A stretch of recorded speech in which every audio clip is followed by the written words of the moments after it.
Mor fawr wyt ti o dad o'r nef, mor fawr dallu creadigol, mor fawr dy ogoniant, mor fawr dy gariad. Mae'n geiriau ni'n rhy fach i ddweud yn iawn am dy fawredd, oherwydd yr wyt ti yn fwy na phob peth yr ydy ni yn ei feddwl neu'n ei ddymuno. Ond derbyn yr offrwm hwn o foliad yn awr arglwydd, wrth i ni blygu gyda fron yn nesau atat yn ostyngedig.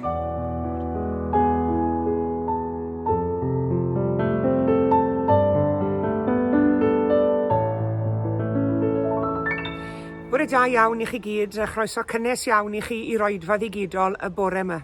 Mae'n ganol mis Awst, mae'n dymor y gwyliau o hyd i ni weinidogion. Ddiolchgar iawn felly i Elin am gyflwyno'r myfyrdod i ni bore yma ac am roi seibiant i'w mam. Croeso i chi gyd, gobeithio gewch chi fendith o gydaddolian ni heddi.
Y bedwaredd Salm ar 15, adnodau 1 i 6.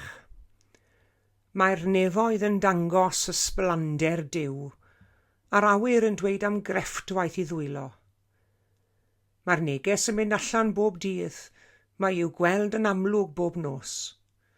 Does dim llais go iawn, na geiriau, na dim i'w glywed yn llythrenol, ond mae pawb wedi clywed beth maen nhw'n ddweud, a'r neges wedi mynd i ben draw'r byd. Cododd babell i'r haul yn yr awyr, Mae'n dod allan fel priodfa bwy ystafell, neu athletwr yn frwd i rhedeg ras. Mae'n codi ar y gorwel, ac yn symud o un pen i'r llall. Does dim yn gallu cuddio rhag ei wres. Marc pennod 4. Stori'r had yn tyfu.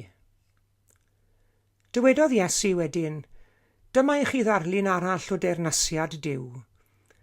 Mae fel ffarmwr yn hau had ar y tir. Mae'r wythnosau'n mynd heibio, a'r dyn yn cysgu'r nos ac yn codi'r bore. Mae'r had gafodd ei hau yn egino ac yn dechrau tyfu, heb i'r dyn wneud dim mwy. Mae'r cnwd yn tyfu o'r pridd ohono'i hun, gwelltyn yn gyntaf, wedyn y dywysen, a'r hadau yn y dywysen ar ôl hynny. Pan mae'r cnwd o wenydd wedi aeddfedu, mae'r ffarmwr yn ei dorri gyda'i gryman am fod y cynheuaf yn barod.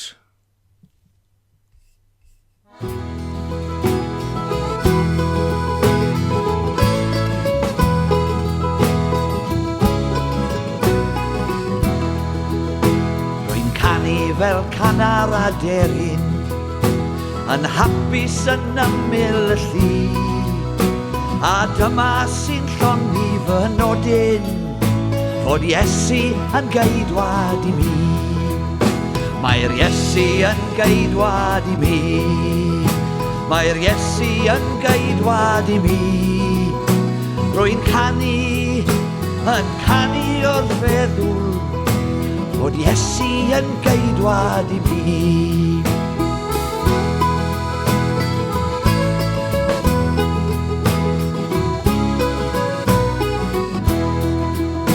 Rwy'n gwenu fel gwena y seren, o'r nefoedd yn loyw ei dri, a dyna pa amrwydd mor llawen, mae'r Iesu yn geidwad i mi. Mae'r Iesu yn geidwad i mi, mae'r Iesu yn geidwad i mi. Rwy'n canu wrth feddwl, fod Iesu yn geidwad i mi.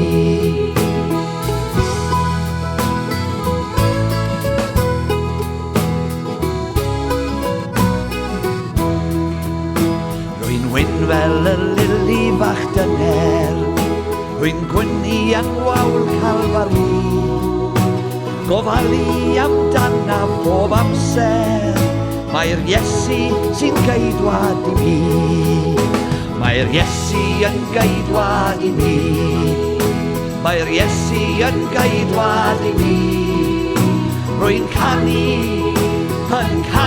wrth feddwl, fod Iesu yn geidwad i mi.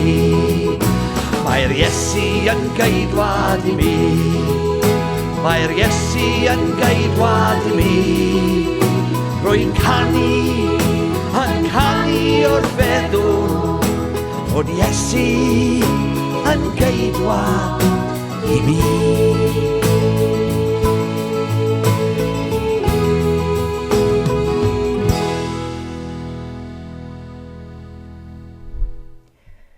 Pan ddaw'r haf, mae'r byd o'n cwmpas yn newid. Mae'r dyddiau'n hirach, mae'r haul yn tywynnu'n gynhesach, ac mae'r cread yn llawn lliw a bywyd. Mae'r tymor hwn yn ein gwahoddi arafu, i edrych o'n cwmpas, ac i weld llaw Duw yn ei greadigaeth. Mae'r Beibl yn ein hatgoffa yn Salm 19. Y mae'r nefoedd yn adrodd gogoniant Duw. Does dim geiriau gan y nefoedd na'r mynyddoedd, ond eto maen nhw fel petai nhw'n pregethu bob dydd. Wrth edrych ar yr awyr las, y blodau yn ei gogoniant, a'r caeau'n llawn cynheuaf, gallwn weld arwyddion o gariad, doethineb a hilioni ein creawdwr. Mae'r greadigaeth yn ein hatgoffa nad damwain yw'r byd hwn, ond gwaith Duw sydd yn cynnal pob peth. Mae'r haf hefyd yn dymor o dwf. Nid yw'r cnwd yn ymddangos dros nos. Mae'r had wedi'i hau, Mae'r glaw a'r haul wedi gwneud ei gwaith, ac yn y diwedd daw'r cynheuaf. Yn yr un modd, mae Duw yn gweithio yn ein bywydau. Weithiau ni allwn weld y newid o ddydd i ddydd, ond dros amser mae ef yn ein tyfu mewn ffydd, gobaith a chariad. Yn Efengyl Marc, mae Iesu'n adrodd dameg am yr had sy'n tyfu. Mae'r ffermwr yn hau'r had ac yna'n mynd ymlaen â'i fywyd. Tra bydd yn cysgu ac yn codi, mae'r had yn egnio ac yn tyfu. Heb iddo wybod sut. Mae'r ddelwedd hon yn ein dysgu nad ein gwaith ni yw gwneud i'r had dyfu. Gallwn hau, gallwn ddyfrio, ond Duw sydd yn rhoi'r twf. Dyna pam nad oes angen digaloni os na welwn ganlyniadau ar unwaith. Mae Duw yn gweithio, hyd yn oed pan na allwn weld ei waith. Mae'r gwirionedd hwn yn berthnasol i'n bywydau bob dydd. Efallai ein bod wedi gwneud ein gorau glas i wneud rhywbeth, ond heb weld fawr o ganlyniad. Efallai ein bod wedi trial byw'n ffyddlon neu wasanaethu'r eglwys heb weld llawer o ffrwyth.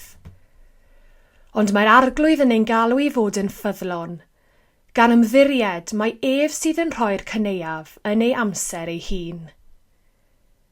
Mae Iesu hefyd yn defnyddio delweddau o hadau, gwynllanwydd a chynheuaf i ddysgu am deyrnas Duw.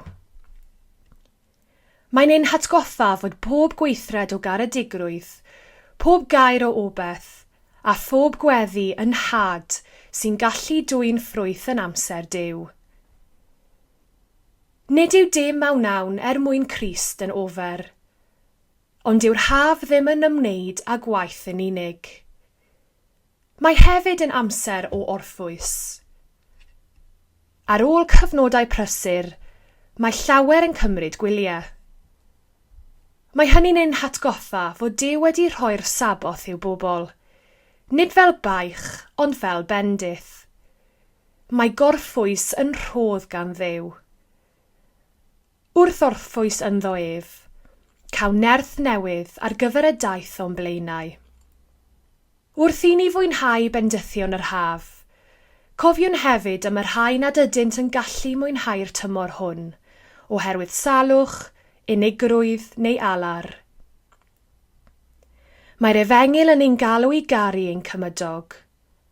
Felly, efallai mae'r haf hwn yw'r amser i ymweld â rhywun sy'n unig, i ffonio ffrind sydd mewn angen, neu i estyn llaw o dosturi. Wrth wneud hynny, yr ydym yn adlewyrchu cariad Crist ei hun. Felly gadewch i ni ddefnyddio'r haf hwn i ddiolch am harddwch y greadigaeth, i dyfu yn ein ffydd, i orffwys yng nghariad Duw, ac i rannu ei gariad a phawb y byddwn yn cyfarfod â nhw. Gadewch i ni weld pob codiad hael fel arwydd o ffyddlondeb Duw. Gadewch i ni weld ym mhob blodyn dystiolaeth o greadigwydd, ac ym mhob diwrnod newydd wahoddiad i gerdded yn nes ato ef. Amen.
Gweddiwn. Arglwydd ein Duw, wrth i ni droi atat mewn gweddi yn awr, i ni'n dymuno dy ganmol di am dy waith creadigol yn ein byd ni.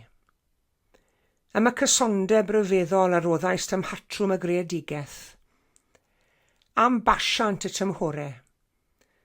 Am ddeiar sy'n ymateb i lafu'r pobl.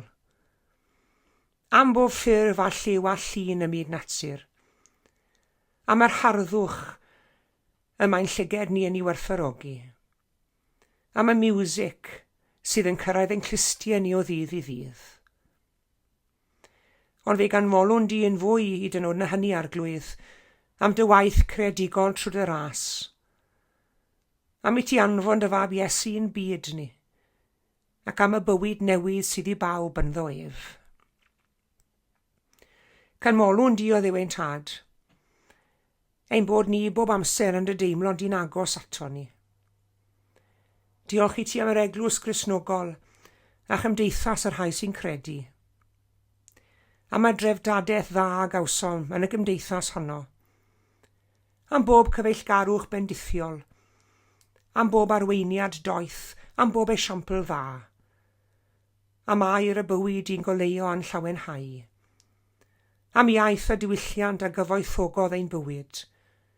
Ac am bob cyfle newydd i adnabod ein harglwydd Iesu. Arglwydd, nid bobl perffaith i ni o bell ffordd. Ac i ni'n cyffesu ged y fron yn awr, ein bod ni wedi methu cyrraedd y nod a osodwyd o'n blaen ni. Ein bod ni o bryd i'w gilydd wedi ame yn lle credu, casau yn lle caru, rhoi'n hunain o flan eraill, caru sylweddau gwag y byd o flan dy garu di. A mynd i fethu fod yn ddisgyblion teilwng i'r arglwydd Iesu. Madda i ni o Dduw ein Tad. Bendithia o Dad Nefol, baw sydd yn dioddef heddi, baw sydd yn pryderu yn drysthau, baw sy'n wynebu peryglon mwyn eraill, bawb sy'n dwy'n baich trwm o gyfrifoldeb, bawb sy'n cysegru dawn lles gymdeithas, bawb sy'n dangos cydwybod dda yn ei gwaith, bawb sy'n bryderus am ei bod nhw heb waith, a phawb sy'n cenhadu dros Iesu mewn gair a gweithred. Cofia'r gyfeillion hyn oll o Dad, a rho defendith arno ninne, bob yr un ohono ni, i'n cadarnhau yn y ffydd, a'n gwneud ni'n blant y goleuni mwyn Iesu Grist. Aros gyda ni weddill y dydd cysegredig hwn arglwydd, ac i fewn i'r wythnos newydd sydd bellach wedi gwawrio. Gofan nhw'n hyn yn enw Iesu Grist, ein harglwydd a'n gwaredwr, a'n dysgodd ni wrthweddio i ddweud gyda'n gilydd. Ein Tad yr hwnnwyt yn y nefoedd, sancteiddiau'r dy enw, deled y deyrnas, gwneler dy ewyllus, megis yn y nef, felly ar y ddeiar hefyd. Dero i ni heddiw ein bara beinyddiol, a madda i ni ein dyledion, fel y meddywn innau i'n dyledwyr. Ac nac arwai ni brofedigaeth, eithir gwared ni rhag drwg. Canis eiddo'r ti yw'r deyrnas, a'r nerth, a'r gogoniant, yn oes oesoedd. Amen.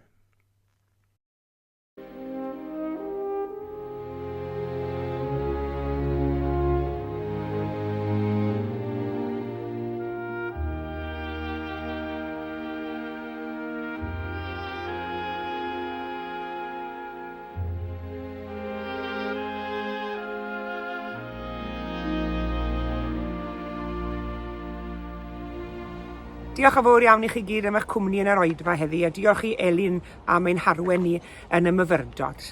Tan y Sul nesaf, cadwch yn ddiogel ac yn iach, a gras ein harglwydd Iesu Grist a chariad Duw a chymdeithas yr ysbryd glân, a fyddo gyda ni oll. Amen.